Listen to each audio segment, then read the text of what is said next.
Hello everyone, कैसे हैं आप लोग। तो आज के इस वीडियो में हम मोहनजोदड़ो के बारे में पढ़ेंगे कि मोहनजोदड़ो से आपके एग्ज़ाम में कौन कौन से प्रश्न पूछे जाते हैं, ठीक है, और परीक्षा की दृष्टि से क्या क्या चीज़ें महत्वपूर्ण हैं। तो हमने बताया कि सिंधु घाटी की सभ्यता में लगभग 1400 से ज़्यादा स्थान हमको मिले थे, है ना। हमने पहले की कक्षाओं में इस चीज़ को देखा था, ठीक है। तो 1400 से ज़्यादा स्थान हमें मिलते हैं, लेकिन ये सब 1400 से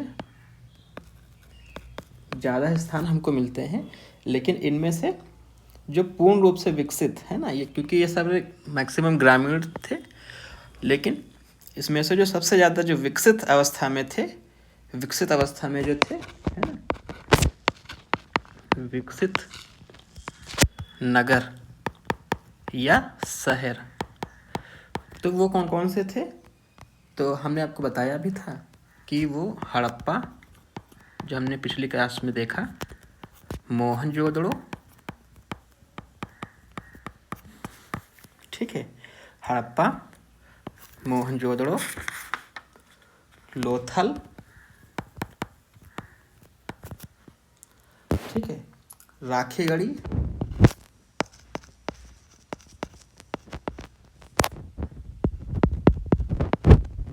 या इसको बनावली, है ना, एक अन्य बनावली, बनावली और कालीबंगा। तो ये कुछ 6 जो नगर के रूप में विकसित थे, हम उनको देखते हैं। क्योंकि हम हड़प्पा को पिछली क्लास में देख चुके हैं, तो इस क्लास में हम मोहनजोदड़ो को देखते हैं कि मोहनजोदड़ो में हमें क्या क्या चीज़ें मिलती हैं, ठीक है। तो आइए प्रारंभ करते हैं। हम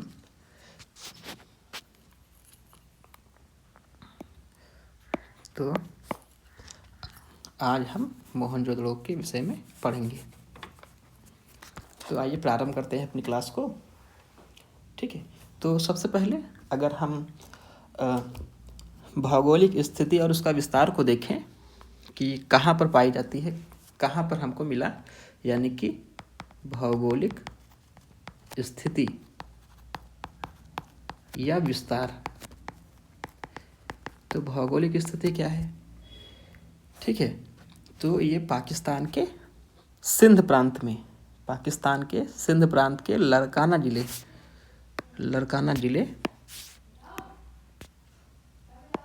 पाकिस्तान के सिंध प्रांत के लारकाना ज़िले में सिंधु नदी के दाएं किनारे पर स्थित है मोहनजोदड़ो।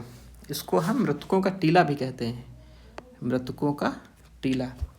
तो याद रखिए, मोहनजोदड़ो जिसे कि मृतकों का टीला भी कहा जाता है, पाकिस्तान के सिंध प्रांत के लारकाना ज़िले में सिंधु नदी के किनारे पर, सिंधु नदी के दाएं किनारे पर स्थित है, ठीक है। इसका हम विस्तार अगर देखें तो ये लगभग 5 किलोमीटर क्षेत्रफल में फैला हुआ है, 5 किलोमीटर क्षेत्रफल में फैला हुआ है, ठीक है। तो इसकी खोज किसने करी, तो अगर हम बात करें इसकी खोज किसने की, तो मोहनजोदड़ो के टीले की खोज का श्रेय राखल दास बनर्जी को दिया जाता है ना। मोहनजोदड़ो के टीले की खोज राखल दास बनर्जी को दिया जाता है, जिसने यह कार्य 1922 में संपन्न किया। अब अगर हम एक महत्वपूर्ण बात पर चर्चा करें कि भाई हमको जो यहाँ पर साक्ष्य जो मिलते हैं, है ना, क्योंकि हमने पहले भी बताया कि साहित्य अपठित है, हमको जो इनकी जो लिपि मिलती है वो हम पढ़ नहीं पाए, वो अपठित है, ठीक है। तो हमें जो साक्ष्य मिलते हैं, साक्ष्य के अनुमान पर ही, साक्ष्य के आधार पर ही हम अनुमान लगाते हैं। तो अब अगर हम बात करें कि मोहनजोदड़ो से जो हमें साक्ष्य प्राप्त होते हैं, है ना, मोहनजोदड़ो से, वो हड़प्पा की तुलना में कहीं अधिक सुदृढ़ हैं, कहीं अधिक अच्छे हैं। तो मोहनजोदड़ो से जो हमको साक्ष्य मिलते हैं वो हड़प्पा की तुलना में कहीं अधिक सुदृढ़ हैं, कहीं अधिक अच्छी अवस्था में हैं, ठीक है। तो ये हो गई। अगर हम इनके नगर नियोजन की बात करें कि इनका नगर कैसा था, है ना, तो अगर हम यहाँ से एक देखें कि नगर नियोजन कैसा था, ठीक है। नगर नियोजन कैसा था या उसकी संरचना कैसी थी, संरचना, नगर नियोजन कैसा था, उसकी संरचना कैसी थी। तो हम यहाँ देखते हैं कि मोहनजोदड़ो,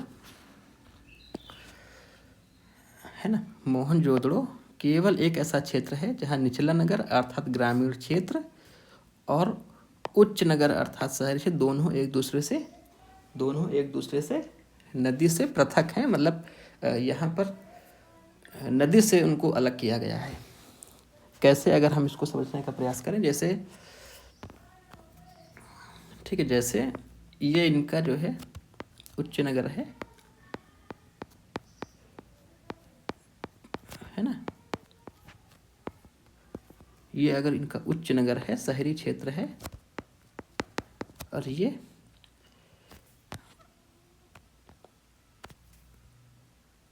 निचला, ठीक, तो निचला नगर क्या है, वो ग्रामीण क्षेत्र है और उच्च नगर क्या है, शहरी। ठीक, तो यहाँ से नदी बहती है ना, रिवर के माध्यम से इसको अलग किया हुआ है। तो आइए आगे देखते हैं कि मोहनजोदड़ो का जो नगर नियोजन है वो किस प्रकार से है।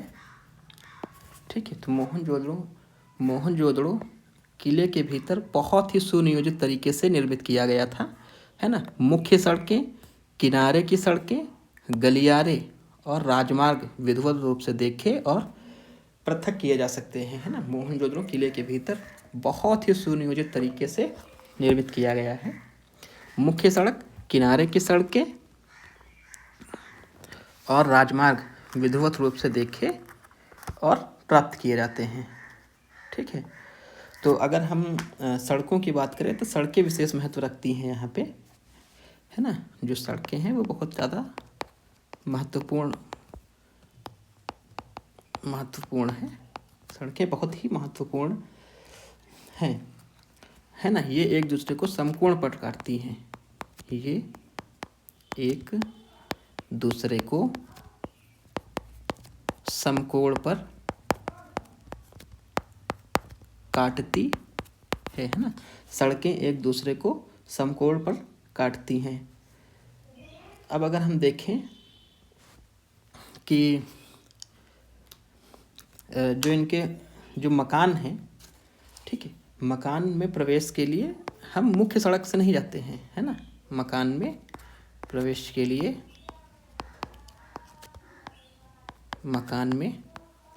के लिए गलियों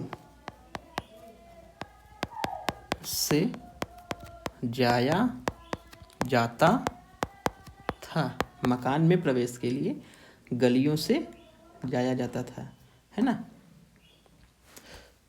अब इनके जो डोर थे, जो है ना, मकान के जो दरवाजे हैं और जो खिड़कियां हैं वो सड़क की ओर ना खुल करके अंदर गलियों की तरफ खुलते हैं, है ना। मुख्य सड़क पर नहीं खुलते हैं, वो पीछे से एंट्री है ना।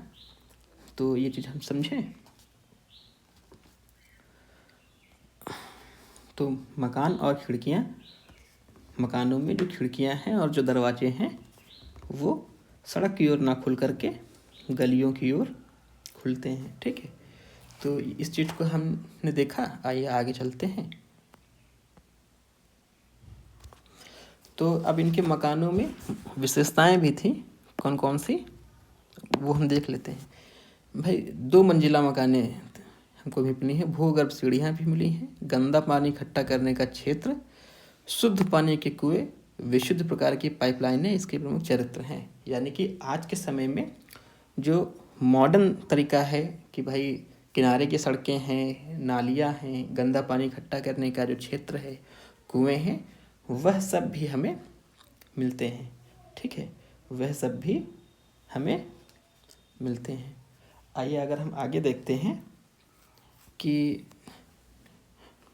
मोहनजोदड़ो के लोग बाट और माप में भी जानते थे, और वो बेसिकली 16 के अनुपात में था, है ना। 16 के अनुपात पर ये चला, आगे भी चला और वर्तमान काल तक, यानी कि मॉडर्न हिस्ट्री तक भी आता है ना। 16 के अनुपात में, जैसे हम प्रेजेंट टाइम की बात करें कि 16 आने, है ना, 16 आने तो प्रेजेंट टाइम तक भी आता है, जो कि एक बहुत ही महत्वपूर्ण बात है ना। अगर 16 आने नहीं समझ में आया तो 16 आने बराबर 1 रुपया 16 के अनुपात में थे, है ना, और दशमलव प्रणाली पर यह आधारित था। तो आई होप समझ में आया होगा। ठीक है, तो सभी बाट और नापने वाले जो पैमाने थे, सभी बाट और नापने वाले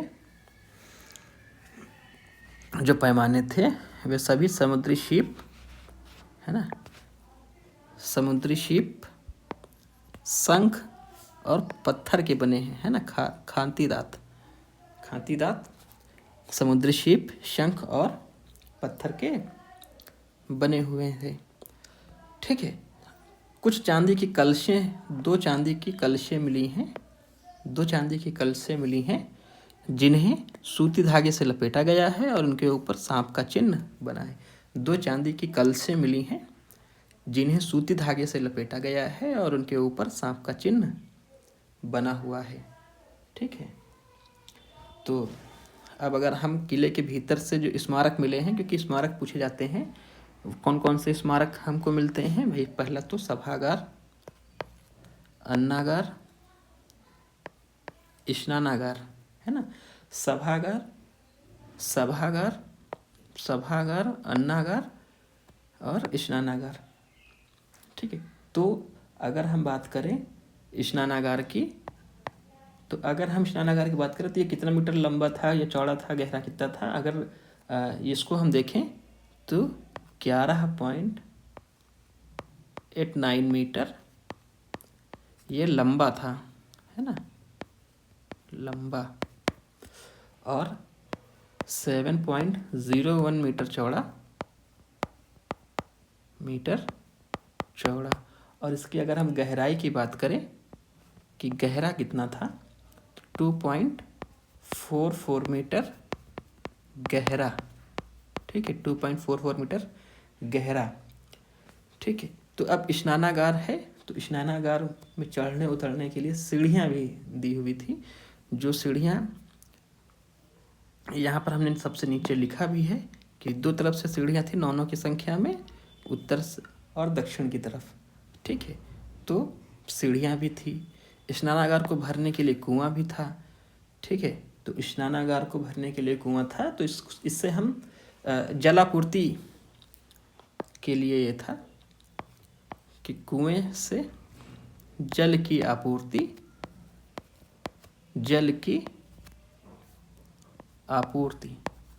कुएं से जल की आपूर्ति करी जाती थी। ठीक है, अगर हम अन्नागार देखें, अन्न को भरने के लिए, तो ये स्नानागार के पश्चिम में था। इसी स्नानागार के पश्चिम में अन्नागार। ठीक है, तो अगर हम मार्टिन व्हीलर, जो एक हिस्टोरियन है, बेसिकली हिस्टोरियन कहें या पुरातत्ववेत्ता कहें, मार्टिन व्हीलर ने, है ना, इसकी नाप जो कुछ बताया है, जिसमें ये 45.71 मीटर लंबा और 22.86 मीटर चौड़ा, 22.86 मीटर चौड़ा। ठीक है, तो हमने किले के भीतर बहुत से स्मारक मिले हैं। कौन कौन से? सभागार, अन्नागार और स्नानागार। सभागार, अन्नागार और स्नानागार। स्नानागार में चढ़ने उतरने के लिए दक्षिण और उत्तर की तरफ सीढ़ियों का भी व्यवस्था करी गई है। अच्छा, हम कुछ मोहरों की अगर हम बात करें, मोहर्स की, है ना, तो लगभग 150 से ज़्यादा मोहरें हमें मिली हैं, जो सबके सब सलखड़ी मिट्टी से बनी है। मोहरों पर जो चित्र बने हुए हैं वे भी बहुत महत्वपूर्ण हैं, जो कि इस प्रकार है। तो हमको कुछ मोहर मिलती हैं मोहर पर कुछ चिन्ह बने होते हैं। तो कौन कौन से मोहर हैं? तो एक साधु है ना, अगर आप मोहर को देखें तो एक साधु पद्म आसन की मुद्रा में बैठा है। एक साधु पद्म आसन की मुद्रा में बैठा है, उसके सिर पर 2 सींगें हैं, है ना। एक साधु पद्मासन की मुद्रा में बैठा है, उसके सर पर 2 सींगें हैं, आंखें बंद हैं, 4 जानवर उसके सिर के पास बैठे हैं। 4 जानवर उसके सिर के पास बैठे हैं, 2 सांप उसके पीछे खड़े हुए हैं और 2 हिरण मोहर के नीचे कोने में बैठे हैं। ठीक है, तो जो यहाँ पर जो जानवर हैं वो कौन कौन से हैं? जानवर यहाँ पर बैल, चीता, हाथी, गेंडा, है ना। बैल, चीता, हाथी, गेंडा। अच्छा, इसी मोहर को ये जो हमको मोहर मिलती है ना, इसको हम देख भी सकते हैं। कहाँ पर है ये? ऑक्सफोर्ड। ठीक है, तो एक साधु पद्मासन की मुद्रा में बैठा है, उसके सिर पर 2 सींगे हैं, आंखें बंद हैं, 4 जानवर सिर के पास बैठे हैं, 2 सांप उसके पीछे खड़े हुए हैं और 2 हिरण मोहर के नीचे कोने में बैठे हैं। ठीक है, इसी मोहर को जॉन मार्शल ने इसी इस चित्र को शिव से अर्थात पशुपति से जोड़ा है ना। पशुपति से जोड़ा है, अर्थात इन्होंने इसको बताया कि ये वैदिक काल का हो सकता है। ठीक है, तो जॉन मार्शल ने इस चित्र को शिव पशुपति से जोड़ा और कालांतर में उन्होंने अपना विचार बदल दिया और जैन तीर्थंकर ऋषभ देव महाराज जी कहा इस मोहर को ऑक्सफोर्ड में भारत के कल्चर के रूप में प्रमोट किया गया है। ठीक है, अब अगर हम दूसरी मोहर की बात करें तो एक दूसरा टाइप जो है जिसमें 7 महिलाएं एक कतार में खड़ी हैं और पूजा कर रही हैं, एक दूसरी मोहर ये हो गई। तीसरा, एक आदमी बाएं हाथ से, है ना, एक आदमी बाएं हाथ से महिला के बाल खींच रहा है और दाहिने हाथ में खर्चा तलवार लिए हुए है। ठीक है, तो पहला कौन सा था? पहला एक साधु जो पद्मासन की मुद्रा में बैठा है ना, उसके सिर पर 2 सींगे हैं, आंखें बंद हैं और 4 जानवर सिर के पास बैठे हैं, एक ये वाला हो गया। और दूसरा 7 महिलाएं एक कतार में खड़ी हैं, ये दूसरा। तीसरा, एक आदमी बाएं हाथ से महिला के बाल खींच रहा है और दाहिने हाथ में खर्चा लिए हुआ है। ठीक है, चौथा अगर हम देखें तो एक सिंह वाला, तो ये हो गया। तो एक सिंह वाला बैल है ना, ये चौथा हो गया, एक सिंह वाला बैल भी मिला है। इसके अतिरिक्त हमको स्वास्तिक के निशान, इसके अतिरिक्त हमें स्वास्तिक के निशान और कुछ रोशनदान भी मिलते हैं। ठीक है, अगर हम मूर्तियों की बात करें कि भाई मूर्तियाँ कौन कौन सी थी, तो कुछ कांस्य की मूर्तियाँ हमें मिलती हैं। कांस्य की मूर्ति क्या है कि एक नर्तकी की मूर्ति महत्वपूर्ण है जो घाघरा या स्कर्ट पहने हुए है, एक हाथ में चूड़ियाँ हैं जो कलाई से कंधे तक हैं और देखने में दासी के रूप में लगती है, यहाँ दास प्रथा जैसा मालूम होती है।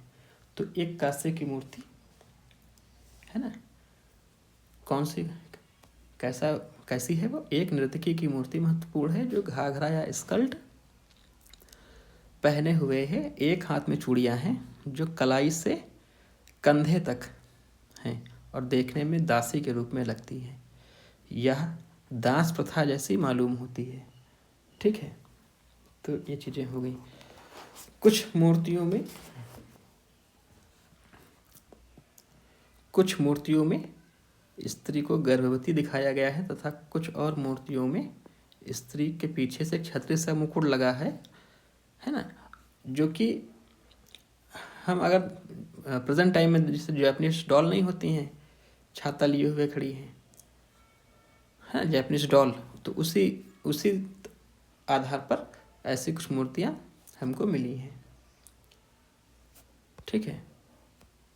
प्रकृति की देवी की एक मूर्ति, अगर हम कहें कि एक और मूर्ति में स्त्री के गर्भ से पेड़ निकल रहा है, यह प्रकृति की देवी का प्रतीक है। एक और मूर्ति में स्त्री के गर्भ से पेड़ निकल रहा है, जो कि प्रकृति की देवी का प्रतीक है। अच्छा, एक पुजारी की मूर्ति है ना, इसको हम अगर हम कहें कि प्रकृति की देवी है ना, प्रकृति की देवी,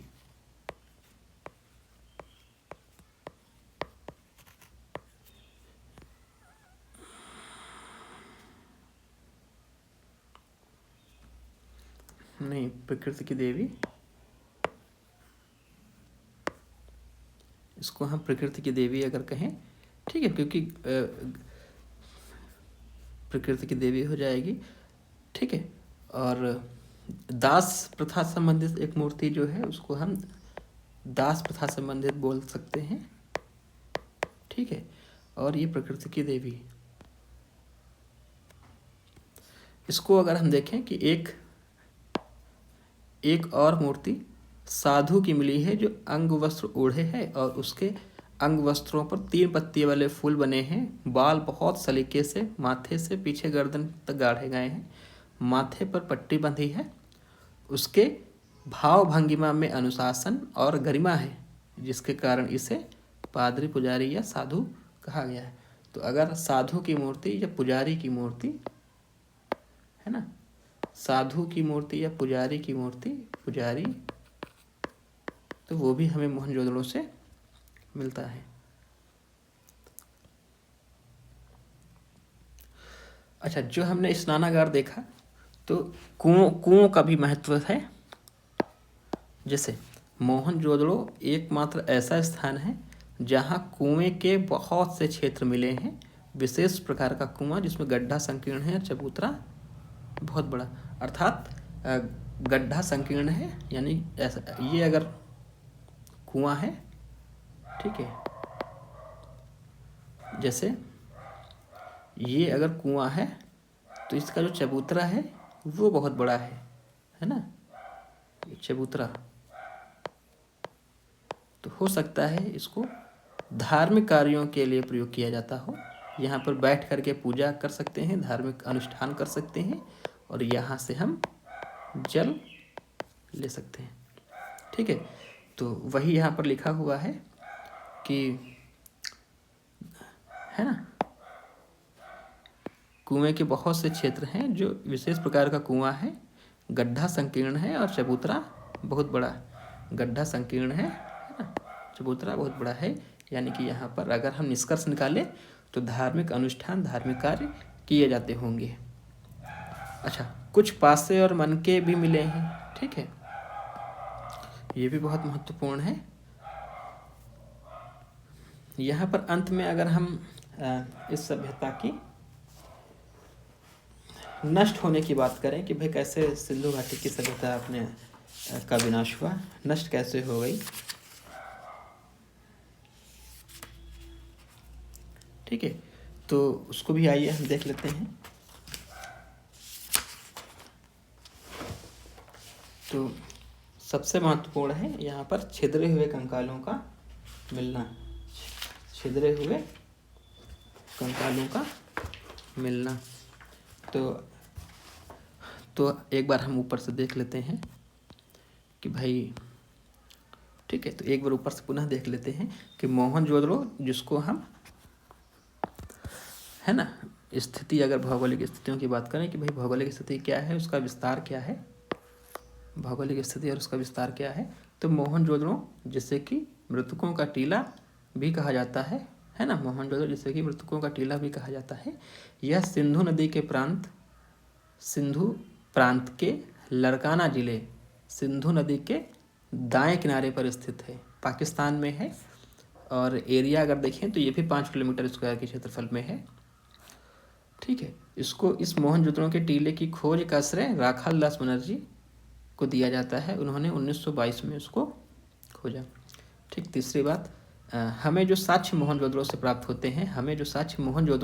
होते हैं वो हड़प्पा की तुलना में कहीं अधिक सुदृढ़ अवस्था में मिले। ठीक। चौथी बात, अगर इनके नगर नियोजन और इसकी संरचना को देखें तो मोहनजोदड़ो केवल एक ऐसा क्षेत्र है जहां निचला नगर और ग्रामीण क्षेत्र, है ना, निचला नगर और ग्रामीण क्षेत्र अर्थात उच्च नगर और निचला नगर दोनों एक दूसरे से नदी से पृथक है ना। तो यहाँ पर देख सकते हैं जैसे कि ये उच्च नगर है और ये निम्न नगर है, उसके बीच से नदी बहती है। ठीक है। अब अगर हम बात करें कि नगर नियोजन कैसा था, मोहनजोदड़ो का नगर नियोजन कैसा था, तो मोहनजोदड़ो किले के भीतर बहुत ही सुनियोजित तरीके से बनाया है। जैसे आज के समय में, मॉडर्न समय में हम किसी नगर को बनाते हैं कि भाई मुख्य सड़कें होंगी, चौराहे होंगे, गलियारे होंगे, है ना, नालियाँ होंगी, एकदम वैसे ही मोहनजोदड़ो के समय पर भी था, है ना। तो जो सड़कें हैं वो बहुत ही महत्वपूर्ण रोल निभाती हैं। सड़कें एक दूसरे को समकोण पर 90 डिग्री के कोण पर काटती हैं। ठीक है। मकानों में प्रवेश के लिए हम दरवाज़ा पीछे की ओर होता था, मकानों में प्रवेश के लिए दरवाज़ा पीछे की ओर होता था, मुख्य सड़क से नहीं ना जा करके हम जो खिड़कियाँ थी, है ना, जो खिड़कियाँ थी और जो दरवाजे थे वो पीछे से अंदर एंट्री होती थी। इसके अतिरिक्त हम देखें तो 2 मंजिले मकान मिलते हैं। ठीक है। इसके अतिरिक्त 2 मंजिले मकान, भूगर्भ सीढ़ियाँ, गंदा पानी इकट्ठा करने का भी क्षेत्र, है ना, पानी के कुएं, विशुद्ध प्रकार की पाइपलाइनें भी मोहनजोदड़ो से मिलते हैं। एक परिपूर्ण और संपूर्ण रूप से विकसित नगर मोहनजोदड़ो को बोल सकते हैं। ठीक है। जो कि हड़प्पा से तो बेहतर ही स्थिति में था, है ना। माप और तौल के लिए बाट का भी प्रयोग करते थे जो कि 16 के अनुपात में था, है ना, दशमलव प्रणाली पर आधारित था। किससे बने होते थे, तो खाती दांत, समुद्री सीप, शंख और पत्थर के बने होते थे, है ना। सभी बाट और नापने वाले पैमाने खादी दांत, समुद्री सीप, शंख और पत्थर के बने होते थे। ठीक है। फिर हम साक्ष्यों की बात करें तो हमें चांदी की कलशें भी मिलती हैं जिन्हें सूती धागे से लपेटा गया है और उनके ऊपर सांप का चिन्ह बना है। आगे देखते हैं तो किले के भीतर बहुत से स्मारक मिले हैं। किले के भीतर बहुत से स्मारक मिले हैं, सभागार, अन्नागार और स्नानागार, है ना। तो स्नानागार को अगर हम लंबाई चौड़ाई में देखें तो स्नानागार की जो लंबाई थी वो 11.89 मीटर ये लंबा था और 7.01 मीटर ये चौड़ा था और 2.44 मीटर गहरा था। अन्नागार की अगर हम बात करें तो अन्नागार स्नानागार के पश्चिम में था। ठीक है। स्नानागार के पश्चिम में। और मार्टिन व्हीलर जो कि पुरातत्ववेत्ता इनको कहें या हिस्टोरियन कहें, है ना, उत्खननकर्ता कहें, तो मार्टिन व्हीलर ने इसको बताया है कि ये 45.71 मीटर लंबा, 45.71 मीटर लंबा, 22.86 मीटर चौड़ा था। ठीक है। अब अगर हम बात करें कि स्नानागार, है ना, 4 की कतार में 8 स्नान कक्ष थे और एक बड़ा सा बरामदा। ठीक है। स्नानागार दो तरफ उतरने के लिए, मतलब उतरने और चढ़ने के लिए दोनों तरफ 9 की संख्या में सीढ़ियाँ, है ना, उत्तर और दक्षिण की ओर थी। मोहरे जो हमें मिलती हैं मोहनजोदड़ो से, जो हमें मोहरे मिलती हैं लगभग 150 मोहरे मिली जो लगभग सब की सब सेलखड़ी मिट्टी से बनी। मोहरों पर जो चित्र बने हुए हैं वे भी बहुत महत्वपूर्ण हैं। कैसा, तो एक साधु पद्म आसन की मुद्रा में बैठा है। ठीक है। एक साधु पद्म आसन की मुद्रा में बैठा है। उसके सिर पर 2 सींग हैं, आंखें बंद हैं और 4 जानवर उसके सिर के पास बैठे हैं। 2 सांप उसके पीछे खड़े हैं। ठीक है। कौन कौन से, बैल, चीता, हाथी, गेंडा। अच्छा, इन सब की इमेजेस आप गूगल पर देख सकते हैं, वो मैंने यहाँ पर अपलोड नहीं करी हैं। ठीक है। इन सब की इमेजेस आप देख सकते हैं, है ना, कि भाई पशुपति की जो मोहर है जिसको जॉन मार्शल ने कहा है, इसको आप नेट पर डालें आपको मिल जाएगा। तो जॉन मार्शल ने इस चित्र को शिव से जोड़ा है ना, यानी कि वैदिक काल से वो इसको जोड़ रहे हैं। लेकिन बाद में उन्होंने अपना इस विचार को बदला और उन्होंने जैन धर्म के यानी कि जैन तीर्थंकर ऋषभदेव महाराज जी को कहा, है ना। और इस सिक्का ऑक्सफोर्ड में भी रखा हुआ है, मोहर ये ऑक्सफोर्ड में है ना। इस मोहर को ऑक्सफोर्ड में भारत के कल्चर के रूप में प्रमोट किया जाता है। दूसरी अगर हम बात करें तो 7 महिलाएं कतार में खड़ी हैं और एक पेड़ की पूजा कर रही हैं, ठीक है। आगे देखते हैं कि एक आदमी बाएं हाथ से महिला के बाल खींच रहा है, ठीक है, और खर्चा हाथ में लिए हुआ है, एक ऐसा मिलता है। तो इसके अतिरिक्त एक सिंह वाला बैल मिलता है, स्वास्तिक के निशान और कुछ रोशनदान मिलते हैं। अच्छा, कांसे की मूर्तियाँ भी मिलती हैं, कुछ कांसे की मूर्तियाँ भी मिलती हैं। जैसे दास प्रथा से संबंधित अगर मूर्ति हम देखें तो एक नर्तकी की मूर्ति है जो घाघरा या स्कर्ट, दो आज के समय का जो घाघरा स्कर्ट है वो तब के समय पर भी था, है ना। घाघरा या स्कर्ट पहने हुए है, एक हाथ में चूड़ियाँ हैं जो कलाई से कंधे तक हैं। इसको हम राजस्थान में जो महिलाएं देख सकते हैं जो हाथों से लेकर कंधे तक चूड़ियाँ पहनती हैं, वहाँ पर भी देख सकते हैं, ठीक है।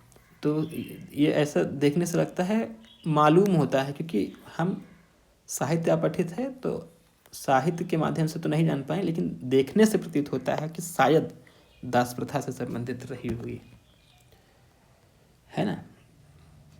कुछ मूर्तियों में स्त्री को गर्भवती भी दिखाया गया है, कुछ में स्त्री को गर्भवती भी दिखाया गया है ना। और एक और मूर्ति में स्त्री के गर्भ से पेड़ निकल रहा है, उसको प्रकृति की देवी कहते हैं। अच्छा, इसको अगर हम और विस्तृत करें तो हम ये कह सकते हैं कि HD संकालिया, है ना, HD संकालिया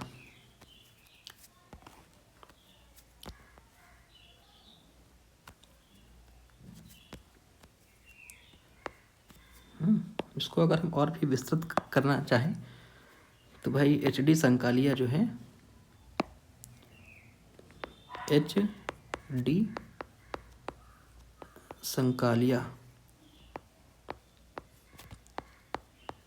HD संकालिया एक बात कहते हैं, वो क्या कहते हैं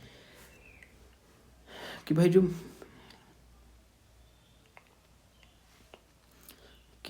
पूजा होती थी उस समय, उसमें हम मेल व फीमेल, है ना, महिला पुरुष के प्रजनन अंगों, है ना, रिप्रोडक्टिव ऑर्गन्स, प्रोडक्टिव ऑर्गन्स, है ना, यानी कि प्रजनन अंगों की पूजा, है ना, प्रजनन अंगों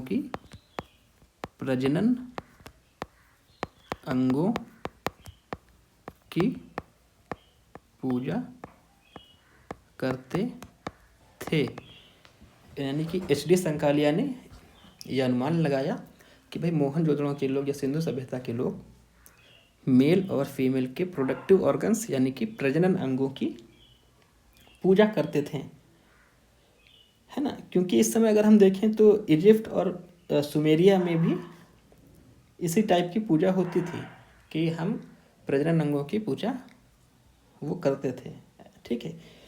HD संकालिया तो ये नॉन आर्यंस वर्शिप है, यानी कि अगर हम वैदिक काल में देखेंगे तो वैदिक काल आते आते ये सब चीज़ों का कोई महत्व नहीं रह जाता है, ठीक है, लेकिन सिंधु सभ्यता के लोग करते हैं, ठीक है। अच्छा, यहाँ पर जैसे अगर हम देखें कि गर्भ से पेड़ निकल रहा है, इसका तात्पर्य हम अगर निकाल लें तो प्रोडक्टिविटी को दिखाता है ना, प्रोडक्टिविटी, है ना।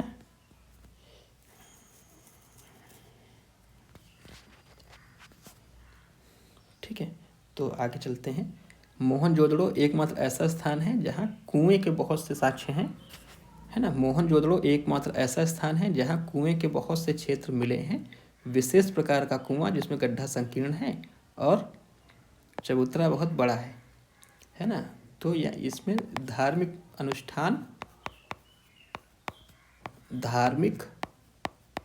अनुष्ठान किए जाते होंगे क्योंकि देखने से तो ऐसा ही लगता है ना, कि कुआं इतना ही है लेकिन उसके चारों तरफ का जो है वो बहुत बड़ा है। तो शायद यहाँ पर बैठ करके पूजा करते होंगे, या महिलाएं अपना जो गाना बजाना है वो किया करते होंगे। अब अगर हम बात करें कि भाई सिंधु घाटी सभ्यता का अंत कैसे हुआ, ठीक है, तो सिंधु सभ्यता का पतन कैसे होता है, थोड़ा सा इसको भी देख लेते हैं, है ना, कि सिंधु सभ्यता का पतन। तो पतन में अगर हम देखें तो एक निष्कर्ष के रूप में हम ये देख सकते हैं कि चूंकि सभ्यता नदी के किनारे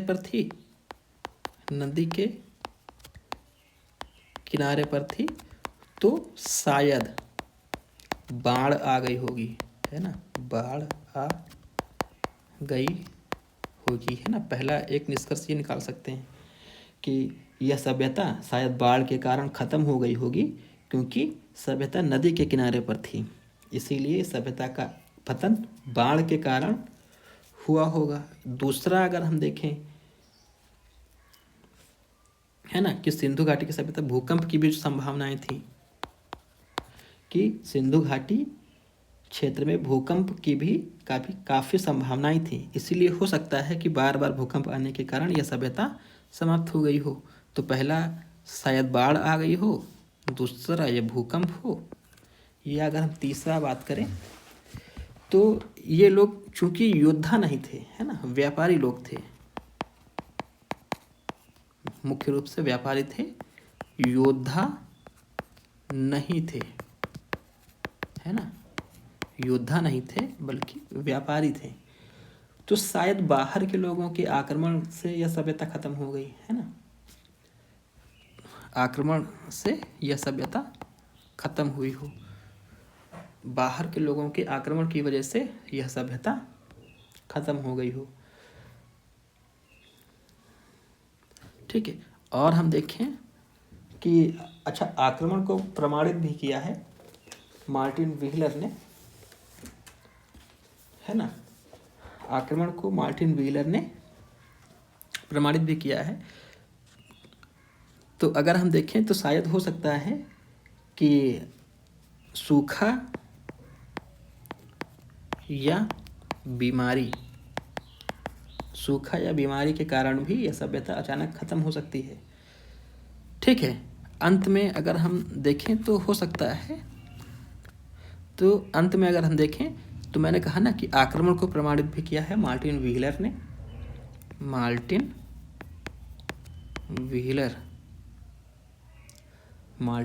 व्हीलर ने आक्रमण को, है ना, कि हमको बहुत से कंकाल मिलते हैं, है ना, इसलिए इसको कंकालों का टीला कहते हैं।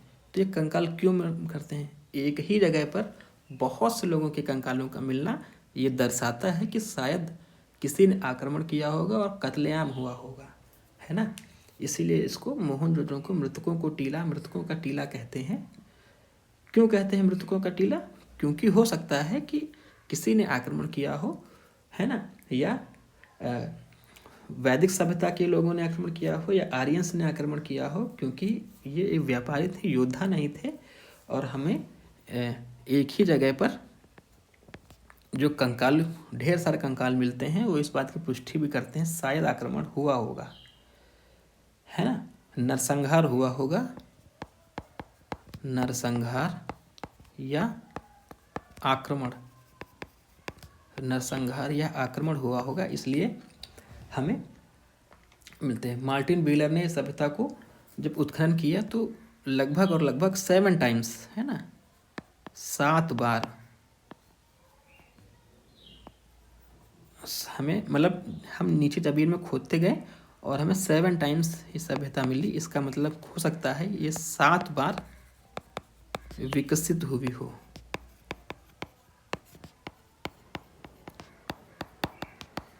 ठीक है, तो इस प्रकार सिंधु सभ्यता का अंत होता है।